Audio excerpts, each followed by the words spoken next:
The worst year for a lot of us for our mental as well as physical health. So joining us this morning is best-selling author, coach, and fitness expert, Lisa Goldenthal. Hello and welcome. I'm Lisa G, your host. You're at the top of your game, yet the game is changing faster than ever. Strategies that got you here aren't the ones that'll keep you here. The pressure is relentless and the fear of obsolescence looms large. That's why I'm here. Welcome to the new podcast series, Disrupted: How to Be Gritty and Unlock Performance. This is your chance where I sit down with today's top experts in business, mindset, wellness, and success to help you master disruption and thrive. Thanks for coming, and I'll see you soon.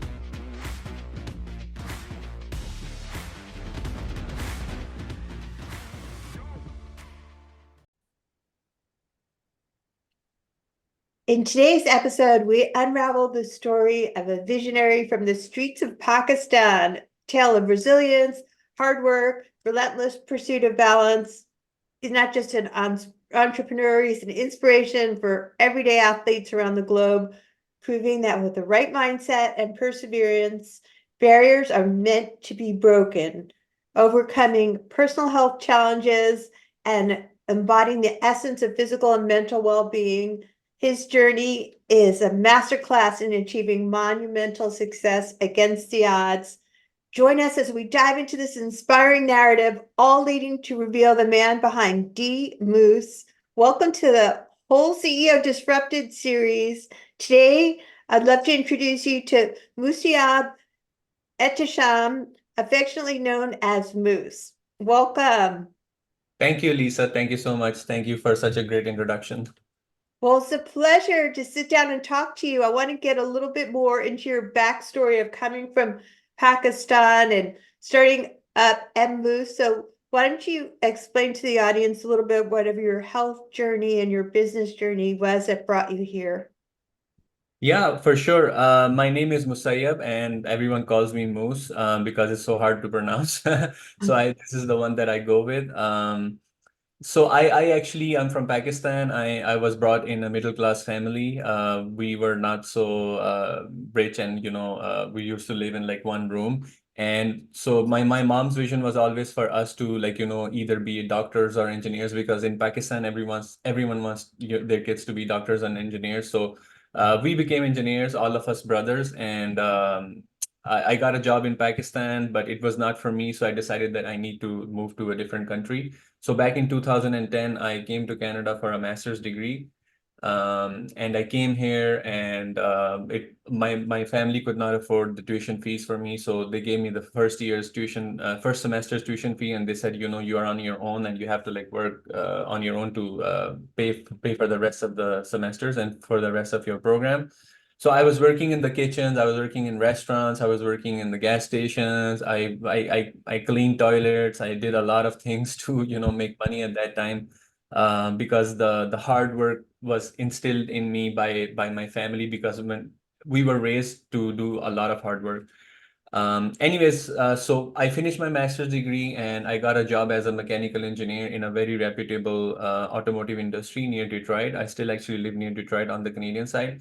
But as I was working in 3 to 5 years of my engineering career, I started realizing that, I like that was not my dream. Maybe that was my mom's dream for me to become an engineer and always have a job. I did not even think otherwise, because my family never taught me to become an engineer, an entrepreneur or a business owner. So my mind never went there. But slowly I started realizing that I am an independent person, and I was seeking freedom from life more than entrepreneurship. So I wanted to do things on my own terms, retire early, those sort of things, like have financial freedom. So I started diving more into the knowledge of successful people. What do they do? Started reading more books, and I realized successful people are exactly like me. They also have the 24 hours in a day. I also have the same 24 hours in a day. What are they doing differently? So I started copying those, their things, that they have a bigger vision, and they take action, then they make goals, and they do all of these things to continuously for them to be successful. So I dabbed on a little of things. I started with real estate. I thought maybe I can do real estate, but it required a lot of equity, so I didn't have that much money at that time to, start in the real estate. Then I moved towards the stock market and started learning everything about value investing and technical analysis. I took the courses for technical analysis, and I was reading the charts all day long, looking at the candles and the emojis and all those things. And I actually became quite depressed when I was doing the stock markets Oh because gosh. be- Yeah. the stocks were changing every single day, and some days I'm like up, some days I'm down. So I think 4 or 5 months into it, I decided, I cannot do this. This is too much stress, and I want to build something long term. So yeah, I finished the. So I after that I realized I need to start a business, and I started two brands at that time. Started selling on Amazon. One was a baby brand, one was a fitness brand. And I was more excited for the fitness brand because I was going through my own health challenges at that time, and I was looking for different solutions, healthy solutions to fix my own health conditions. So I started the brand D Moose based on my name, Moose, and I combined the and the Moose together to make a brand D Moose. And here we are today. I love it. So what were your health challenges you were going through? I was actually diagnosed with IBS, and it was a very bad type of an IBS. I used to feel pain in my abdomen all the time, my colon all the time. It actually started with H. pylori, that my stomach was in pain all the time. I was in actually Mexico, and I was on a work site, and I one day I just like collapsed, and rest of my colleagues, they took me to the emergency, and the doctor said, they gave me some IV and some medicine at that time. But I came back to Canada, went to the doctor, and they told me you have H. pylori. So they're going to give me some antibiotics and all those things. So I took those antibiotics, and that actually ruined me even more. And I did not know that, but I was taking antibiotics for like 5, 6 months, and nothing was improving. My health condition was actually going bad and bad. Um, so I started looking into holistic ways. I said, I cannot, this Western medicine is killing me, and I need to find a natural way. I was actually quite depressed, almost suicidal. But Oh then gosh. I realized that, that I'm going to take control of my own life. And at that time, I started the business as well. And then when I started looking into more options, I found out there was like not even one place that I can go to and trust for my health problems and health needs. Wow. Well, I love your personal story of your health challenge and how that inspired you to live a healthier life. And I know as an entrepreneur, sometimes we face like bad reviews and refunds. And why do you think feedback in entrepreneurship can be your biggest teacher? Yeah, I mean, since day one, I had been a huge fan of customer feedback. Till this day, now we are very established, and we have our own community, and we ask our customers what kind of future products that we can launch. We bring them in the innovation of the products. But in the beginning, when I used to get like bad reviews, it really helps understand, what the problem is. If you're not if there is no positive, there is no negative as well. So you cannot also have all the positive reviews and have no negative reviews, because then the customer is also not going to trust you. But also beyond that, when you have negative reviews, you can actually understand the problem, where is the problem actually arising from. And if you are proactive and if you're willing to solve those problems, you can look at the customer reviews and identify if the problem is in your processes, your packaging, your quality, your product instructions, all that can help you make a better product. And secondly, one of the biggest thing that I have found that the negative reviews helps you with is consistent innovation, not just for that existing product, but also for future product lines. I know personally that I have read a lot of negative reviews from my existing customers, which have led to, 2 or 3 other product lines that I have developed just because of receiving those negative reviews. So, anyone who is receiving bad reviews, I would encourage them that it's not the end of the world. If you are really willing to solve that problem, you can see a lot of, light at the end of the tunnel. Well, I love your focus on not taking things personally and just learning from the negative reviews and the feedback, because feedback is always just there to tell you how you can improve, and why should we absolutely never sacrifice on the quality when we're trying to have a service where you have a product that people want to buy. So, I mean, the product quality matters in every business, but in our business, since we are a fitness brand, I always think it from the point of view of not even trying to satisfy the customer. I know this may come as a shock, but I always try to come from the product quality as a safety point of view. I do not want our customers to be using that product and the product is ripping in mid workout, or it's like, the bolt misses, it's of a low quality. So our product development team, since day one, I have always like focused on making sure, like, um, maybe we buy even an expensive product, like maybe we pay $2, $3, $10 more for a product rather than getting a low quality product, because number one, I'm always afraid, like, because of the safety issues. And the secondly, if you buy a low quality product, I know for a fact that it's going to hurt you in the long run. You're going to get a lot of refunds. You're going to get a lot of customers lash. You're not going to get lifetime customers. You're going to destroy your brand reputation. So if you are in this business for the long run, I mean, the only thing that matters is the product quality. And that's the only way you can win the customers' trust and loyalty. I love your focus on quality and all over delivering. And I know your brand is about more than just fitness, though, isn't it also about mindset and family and fun?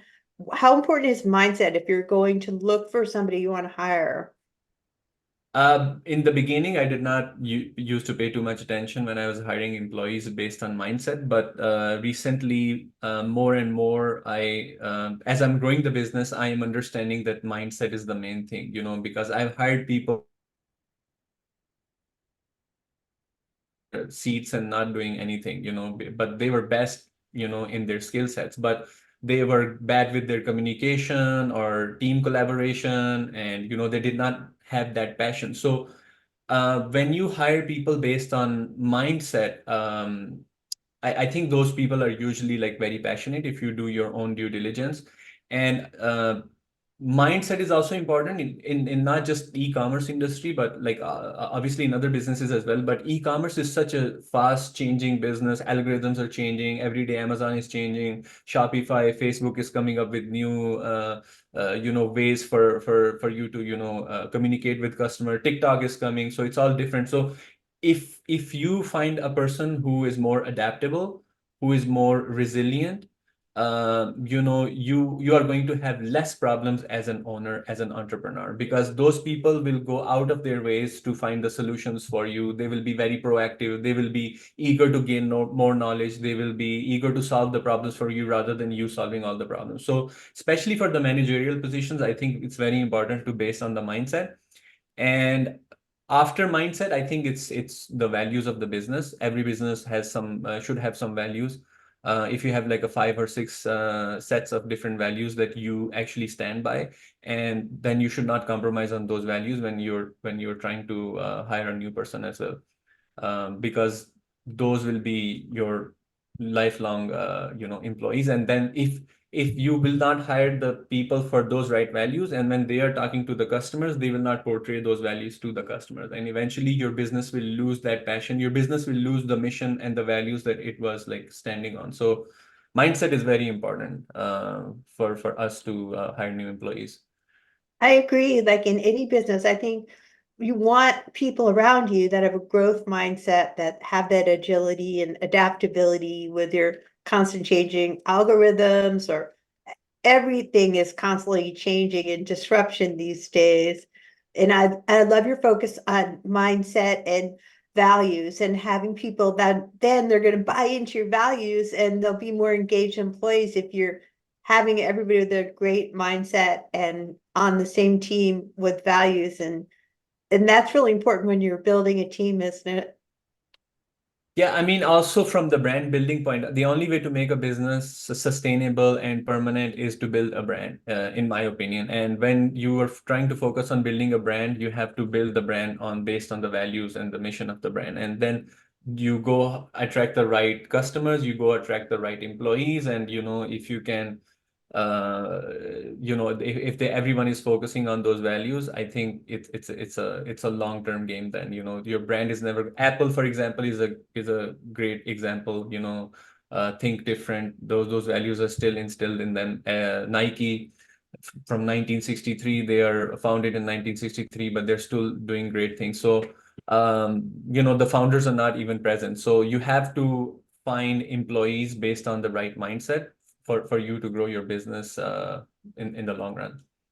Well, I love your focus on values. And I really appreciate your whole story and where you came from and all the good things you're up to. So, what would you say are the values that you stand for as M Moose, As myself or as the brand? as a brand? As a brand, customer obsession, integrity, massive action, learn and be curious. Those are some of the things that are top of my mind that we use every single day, because those are non-negotiable for me, especially massive action. It's non-negotiable for me. I love massive action because there's so many entrepreneurs out there that are like, I have this great idea, I'm waiting for the right moment. And it's really fear that holds us back from taking massive action, isn't it? And for me, I'd like to take massive imperfect action and just keep failing forward. Then not taking perfect action. There's Uh, no perfect time. It's yeah, just I like mean, you say Nike, I say like just do it. Like for all of you people are waiting for the perfect time. There's no perfect time. You just have to take massive action. yeah, I know so many people who also talk about reading, like, oh, the new year is coming, and the next year I'm gonna read like 15 different books. Every month I'm gonna read a book.